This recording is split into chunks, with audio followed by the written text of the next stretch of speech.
आषाढी वारी म्हटलं की डोळ्यासमोर उभे राहते ते लाखो वारकऱ्यांचे ज्ञानोबा तुकोबाच्या जयघोषात पंढरपूरकडे निघालेले भक्तिमय दिंडीचे चित्र. विठ्ठलाच्या दर्शनासाठी शेकडो किलोमीटरचा पायी प्रवास करणाऱ्या वारकऱ्यांच्या या प्रवासात अनेक परंपरा, विधी आणि सांस्कृतिक आविष्कार दिसून येतात. टाळ मृदंगाचा नाद, हरिनामाचा अखंड गजर, अभंगाचे गायन, रिंगण आणि फुगडी हे त्यापैकीच काही महत्त्वाचे भाग आहेत.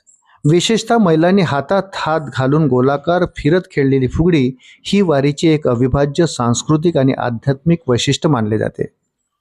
वारीतील फुगडी ही केवळ करमणूक किंवा लोकनृत्य नाही, ती भक्ती, समर्पण, समता, परस्पर प्रेम आणि आत्मशुद्धी यांचा सुंदर संगम आहे.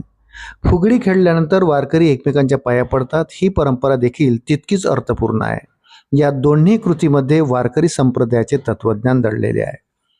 महाराष्ट्रातील ग्रामीण संस्कृतीत फुगडी हा पारंपरिक खेळ म्हणून खेळला जातो. श्रावणातील मंगळागौर, नागपंचमी किंवा इतर सणांमध्ये महिलांनी फुगडी खेळण्याची परंपरा आहे.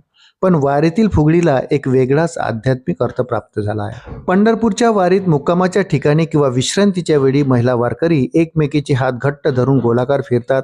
टाळ्यांच्या तालावर, अभंगाच्या सुरात आणि विठ्ठल विठ्ठल जय हरी विठ्ठल या नामघोषात त्या इतक्या तल्लीन होतात की त्यांच्यासाठी तो केवळ खेळ राहत नाही, तर तो भक्तीचा उत्सव बनतो.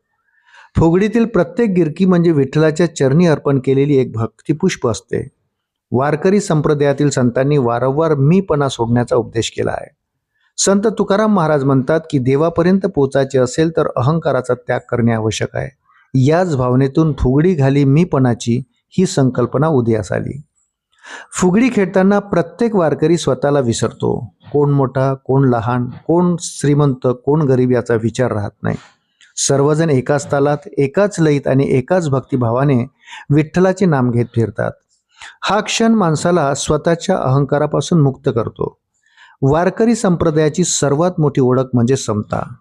संत ज्ञानेश्वर, संत नामदेव, संत एकनाथ, संत तुकाराम यांच्यासह सर्व संतांनी जातीभेद, उच्च नीचता आणि सामाजिक विषमता नाकारली. फुगडी ही या समतेची सजीव अभिव्यक्ती आहे. दोन महिलांनी किंवा दोन वारकऱ्यांनी हातात हात घेतल्यावर त्यांच्यामध्ये कोणताही सामाजिक भेद राहत नाही. त्या फक्त विठ्ठलाच्या भक्त असतात. ही फुगडी समाजाला सांगते की भक्तीसमोर कोणत्याही भेदाला स्थान नाही. वारीत हजारो अनोळखी व्यक्ती एकमेकांचे सहप्रवासी बनतात. या प्रवासात निर्माण होणारे प्रेम, सहकार्य आणि परस्पर विश्वास यांचे प्रतीक म्हणजे फुगडी. वारीचा प्रवास सोपा नाही. अनेक दिवसांचा पायी प्रवास, उन्हाचा तडाखा, पावसाच्या सरी, चिखल, कमी विश्रांती अशा अनेक अडचणींना सामोरे जात वारकरी पुढे जात असतात. अशा वेळी फुगडी हा थकवा दूर करणारा आनंदोत्सव ठरतो.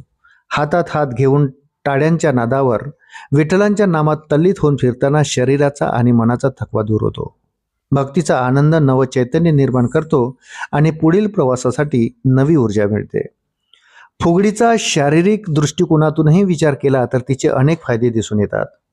गोलाकार फिरल्यामुळे शरीरातील विविध स्नायूंना व्यायाम मिळतो. हात, पाय, कंबर आणि खांद्यांची हालचाल होते.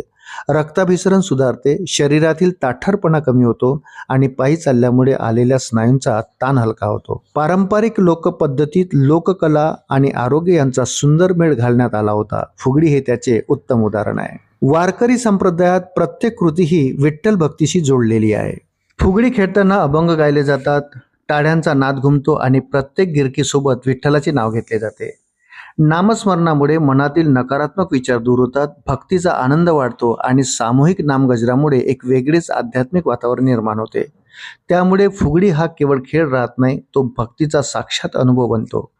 वारीतील आणखी एक हृदयस्पर्शी परंपरा म्हणजे फुगडी संपल्यानंतर एकमेकाच्या पाया पडणे. आधुनिक दृष्टीने पाहता ती साधी कृती वाटू शकते, परंतु तिच्या मागे वारकरी तत्वज्ञानाची गहन शिकवण दडलेली आहे. वारकरी संप्रदाय सर्वभूती भगवंत या तत्वावर विश्वास ठेवतो. प्रत्येक व्यक्तीमध्ये विठ्ठलाचे अस्तित्व आहे अशी त्यांची श्रद्धा आहे. म्हणूनच फुगडी झाल्यानंतर समोरच्या व्यक्तीच्या चरणी नतमस्तक होताना वारकरी प्रत्यक्ष त्या व्यक्तीला नव्हे तर तिच्यातील विठ्ठलाला वंदन करतो. ही नम्रतेची आणि भक्तीची सर्वोच्च अभिव्यक्ती आहे. फुगडी खेळताना वेगामुळे धक्का लागणे, पाय लागणे किंवा हाताची पकड सुटणे स्वाभाविक असते. अशा वेळी कोणाच्याही मनात कटुता राहू नये म्हणून एकमेकांच्या पाया पडून क्षमा मागण्याची सुंदर परंपरा आहे. ही कृती सांगते की नातेसंबंध टिकवण्यासाठी अहंकार नव्हे तर क्षमा आवश्यक असते. फुगडी ही एकट्याने खेळता येत नाही, त्यासाठी समोरच्या व्यक्तीचा सहभाग आवश्यक असतो. त्यामुळे खेळ पूर्ण झाल्यावर त्या सहकार्याप्रती कृतज्ञता व्यक्त करण्यासाठी पाया पडले जाते.